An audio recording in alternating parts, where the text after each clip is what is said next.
नमस्कार साथियों।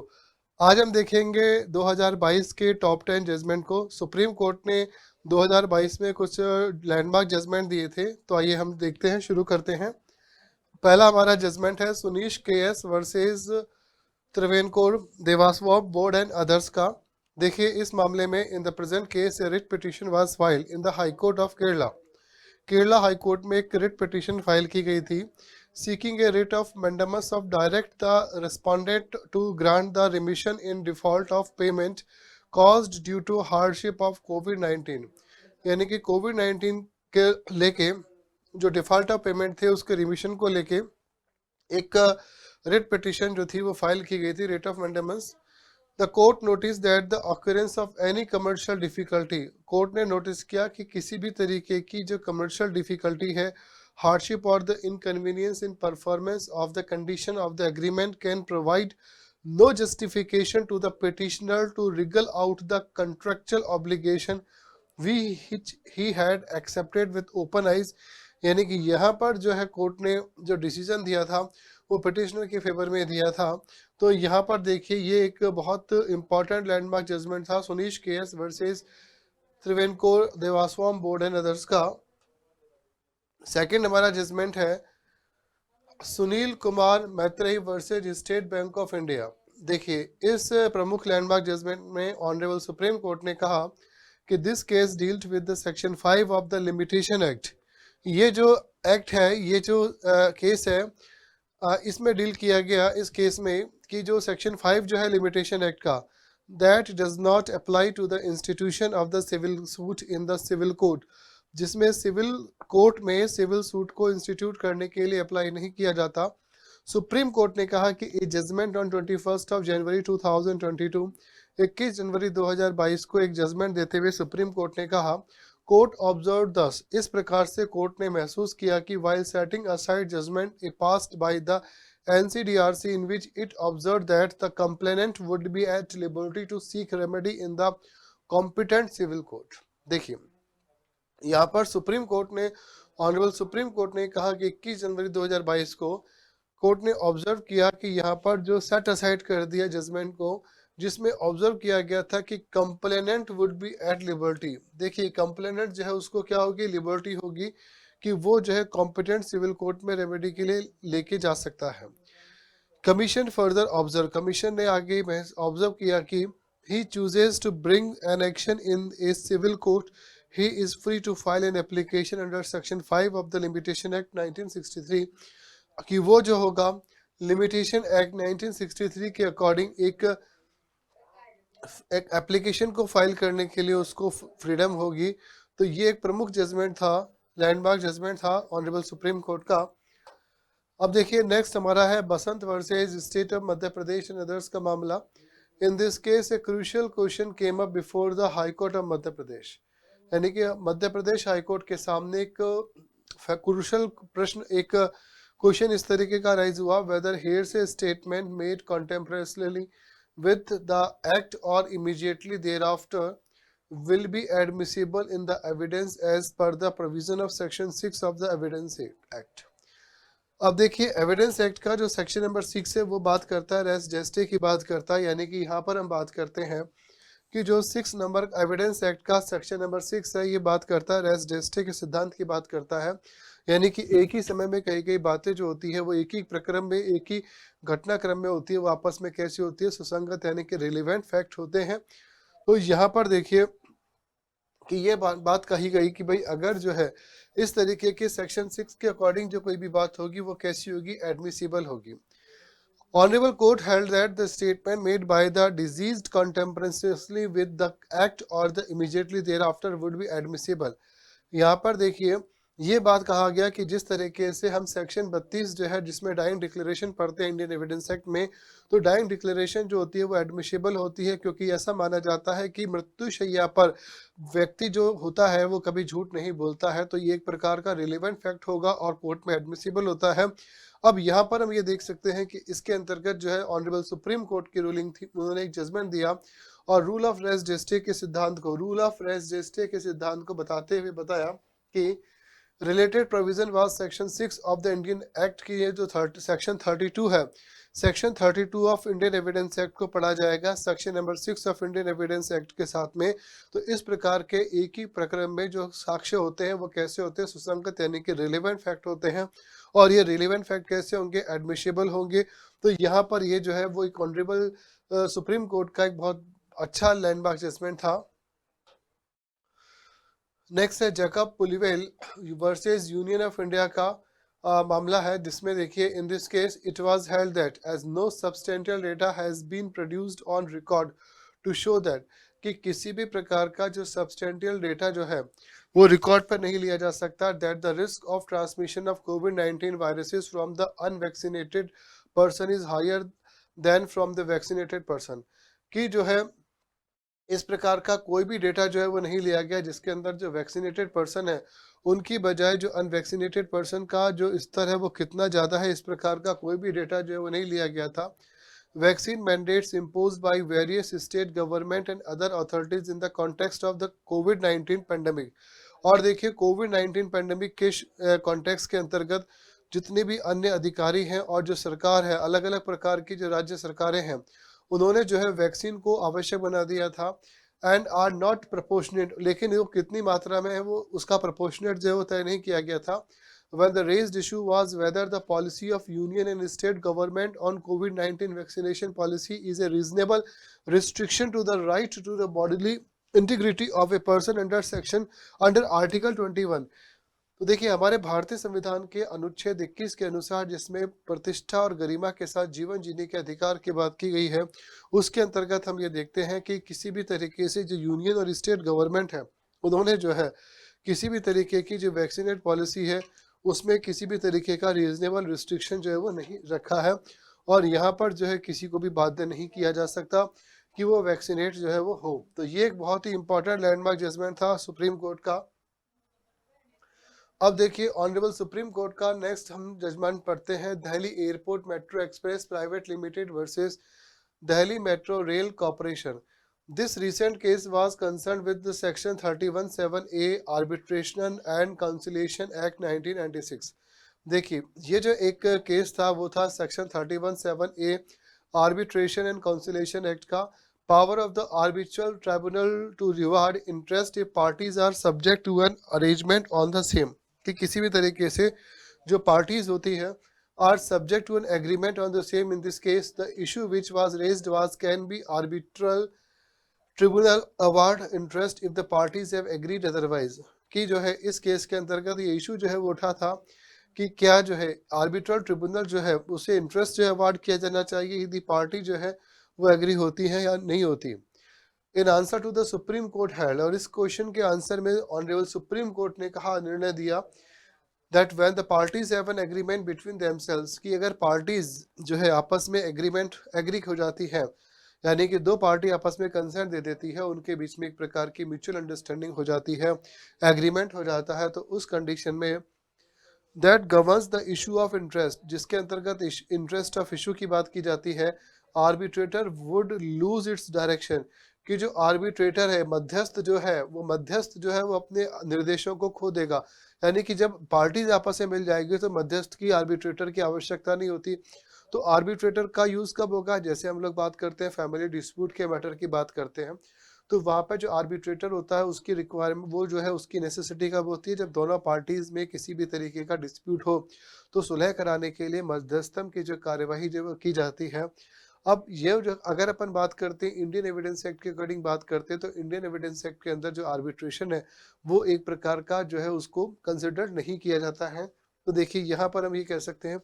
would lose its direction and will be guided by the agreement between the party। और यहाँ पर जो है दोनों पार्टियों के बीच में जो किसी भी प्रकार का जो एग्रीमेंट होगा उसके अकॉर्डिंग जो है वो आगे बातें चलेगी। अगर दोनों ही पार्टी आपस में मिल जाती है, एग्रीमेंट कर लेती है, तो किसी भी प्रकार के आर्बिट्रेटर की आवश्यकता नहीं होती है। और अगर मान लीजिए कोई भी अनुबंध, कोई भी आर्बिट्रेटर जो है ऑलरेडी पहले से चल रहा है लेकिन पार्टी जो है वो आपस में समझौता करने के लिए तैयार है, तो यहाँ पर जो है फिर आर्बिट्रेटर की रिक्वायरमेंट यानी कि मध्यस्थ की आवश्यकता नहीं होगी। तो ये एक बहुत ही अच्छा लैंडमार्क जजमेंट था। नेक्स्ट देखते हैं Monirul Molla versus the State of West Bengal का मामला देखिए, in this case was related to section 53 of the Indian IPC. ये जो केस है, ये जो मामला है, वो आईपीसी के सेक्शन 53 से संबंधित है। इस केस में the Calcutta High Court issued a directive to trial court, यानी कि इस मामले के अंतर्गत जो कलकत्ता हाई कोर्ट है, उसने जो है ट्रायल को, वेस्ट बंगाल के जो ट्रायल कोर्ट्स हैं उनको एक डायरेक्टिव यानी कि निर्देश जो है वो इशू किया था, स्टिपुलेटिंग दैट, ये कहते हुए दैट द इस sentence of life imprisonment till death without any scope of remission can only be passed in rape case, कि केवल और केवल रेप केस। अब रेप केस हम लोग पढ़ते हैं आईपीसी इंडियन पीनल कोड के सेक्शन नंबर 376 के जो मामले होते हैं उसके अंदर अपन क्या पढ़ते हैं, रेप केसेस के बारे में पढ़ते हैं। उसमें रेप केसेस को डिफाइन, उसमें रेप केसेस को बताया गया है और आईपीसी के सेक्शन 375 में रेप की परिभाषा को जो है वो बताया गया है। अब देखिए यहाँ पर जो है ये बोला गया ऑनरेबल सुप्रीम कोर्ट ने कि जो लाइफ इम्प्रिजमेंट का यानी कि आजीवन कारावास का जो आजीवन कारावास की जो सजा है टिल डेथ, यानी कि मृत्यु तक आजीवन कारावास without any scope of remission, उसमें किसी भी प्रकार के रिमिशन का स्कोप नहीं है, यानी कि उसको जो है माफ नहीं किया जा सकता। ये केवल और केवल रेप केसेस के मामले में यानी कि बलात्संग के मामले में ही दिए जा सकते हैं। The court observe that, court ने आखिरी बाद में ऑब्जर्व किया कि such a sentence of the life imprisonment till one's death, यानी कि किसी की मृत्यु तक जो है आजीवन कारावास की सजा जो है only be imposed by the higher judiciary, केवल और केवल हायर जुडिशरी के द्वारा इम्पोज की जा सकती है। That is the supreme court और the higher court when commuting sentences, कि जो कि क्या होती है, सुप्रीम कोर्ट के द्वारा या हाई कोर्ट के द्वारा होती है, जो भी इस प्रकार की सजा सुनाती है। यानी कि डेथ सेंटेंस का जो पनिशमेंट होगा वो हाई कोर्ट या सुप्रीम कोर्ट के द्वारा ही सुनाया जाएगा। अगर सेशन कोर्ट जो है वो क्या करता है, डेथ सेंटेंस सुनाता है, तो हाई कोर्ट से उसे परमिशन लेनी पड़ेगी और उसको हाई कोर्ट को अपना जो जजमेंट है वो भेजना पड़ेगा। हाई कोर्ट उसके निर्णय के ऊपर अगर उसको अलाउ कर देता है तो यहाँ पे क्या हो जाएगा, डेथ सेंटेंस की सजा जो है वो होगी। नेक्स्ट हम देखते हैं 7th नंबर पे है Mahesh Lal NV versus state of Kerala का मामला है। देखिए, Kerala high court has ruled that, Kerala high court ने निर्णय लिया कि the consent of an accused is not necessary to acquire their voice sample, यानी कि किसी भी मामले के अंतर्गत जो अपराधी है उसकी स्वीकृति जो है वॉइस सैंपल के लिए for the purpose of comparison, यानी कि तुलनात्मक के उद्देश्य के लिए आवश्यक नहीं होगी। Since it has already been established obtaining that voice samples of the accused do not infringe article 23 of the constitution of India, कि वॉइस सैंपल जो होते हैं अपराधी जो है अपराधी के जो वॉइस सैंपल होते हैं उसका जो निर्णय जो होता है उसको प्राप्त करना जो होता है वो कहीं ना कहीं जो है अनुच्छेद 20 जो है अनुच्छेद 20 के सबसेक्शन 3 अनुच्छेद 20 के भाग 3 के अंतर्गत जो भारतीय संविधान में है उसका उल्लंघन नहीं करता है किसी भी कारण से। While dismissing a petition alleging that the accused was not given an opportunity of being heard before the being directed to produce his voice sample, और यहाँ पर जो है एक जो पिटीशन थी उसको डिसमिसल करने के दौरान ये पाया गया कि जो अपराधी था उसको एक प्रकार का अवसर जो है वो नहीं दिया गया कि वो जो है अपने वॉइस सैंपल को प्रोड्यूस करने के लिए उसको सुना जाता। जस्टिस आर नारायण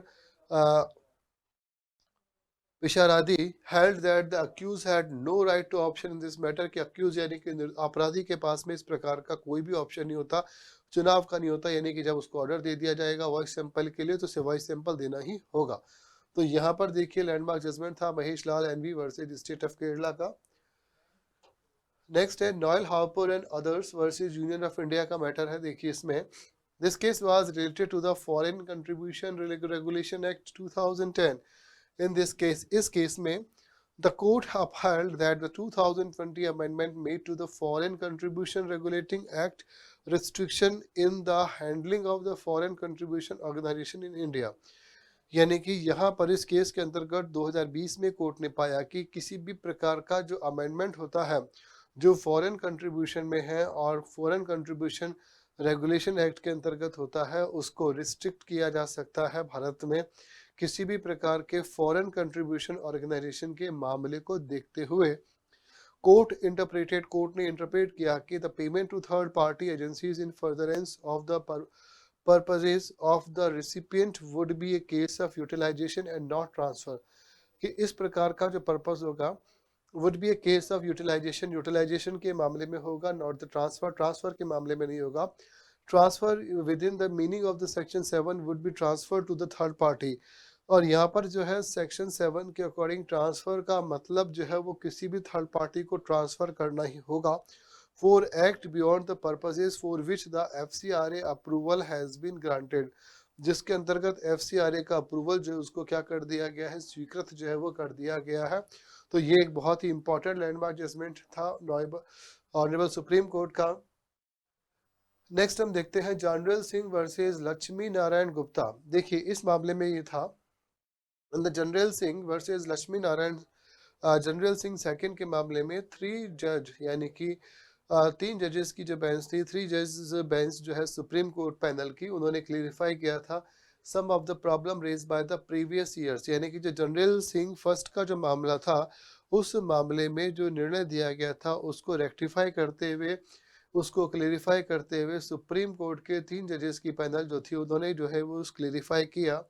और यहाँ पर जो पहले का जो जजमेंट था, जो कॉन्स्टिट्यूशन बेंच था, उसको क्या किया, रिवाइज किया। In the general Singh second के मामले में court made it clear, court ने स्पष्ट कर दिया that the standard for determining what constitute, कि जो भी डिटरमाइन करते हुए जो भी मापदंड होते हैं, what constitute inadequacy of representation, यानी कि रिप्रेजेंटेशन किसी प्रस्तुतिकरण में जो अपर्याप्तता होती है,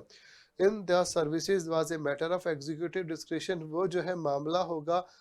एग्जीक्यूटिव डिस्क्रिप्शन का एक मामला था। Determining inadequacy of representation as a prerequisite to granting reservation was mandatory and would have to be reviewed on a periodic and the reasonable basis, and the cadre and not the services as a whole was the unit of determination, and that the judgment in M. Nagaraj would operate prospectively। तो ये जो है important landmark judgment था जिसमें जो है honourable supreme court की 3 जजेस की बेंच ने जो पहले का जो जनरल सिंह फर्स्ट का जो मैटर था उसको क्या किया था, रिवाइज किया था। अब हम देखते हैं हमारा थर्ड जो है जजमेंट ऑनरेबल सुप्रीम कोर्ट का, SD वॉम्बैटकर के वर्सेस यूनियन ऑफ इंडिया। देखिए इसमें क्या था, A 3 judges bench of the Supreme Court of India effectively stopped the application of section 124A of the Indian Penal Code, यानी कि भारतीय दंड संहिता के जो धारा 124A की जो एप्लीकेशंस है उसको इफेक्टिवली स्टॉप कर दिया in a brief ruling in the case of SD Vombatkere versus union of India के मामले में। The clause which makes sedition a crime, जिसके अंतर्गत ये बताया गया कि जो सेडिशन है वो एक क्राइम होगा, has been used to quell democratic dissent by numerous administration, even those in power after independence, and the Supreme Court was just order, और सुप्रीम कोर्ट ने यहाँ पर केवल निर्देश दिया, ऑर्डर दिया, आदेश दिया दैट ऑल पेंडिंग ट्रायल, जितने भी पेंडिंग ट्रायल्स हैं, अपील्स हैं and actions steaming from A accusation brought under section 124A be kept in abeyance, उनको रखा जाए abeyance में by the union and the state, यानी कि यूनियन और स्टेट्स के द्वारा। तो देखिए ये एक बहुत ही इंपॉर्टेंट लैंडमार्क जजमेंट था ऑनरेबल सुप्रीम कोर्ट का SD वॉम्बैटकर के वर्सेस यूनियन ऑफ इंडिया का। तो इस प्रकार से हम लोगों ने यहाँ पर देखा कि किस तरीके से 2022 में ऑनरेबल सुप्रीम कोर्ट के इम्पॉर्टेंट लैंडमार्क जजमेंट क्या क्या थे।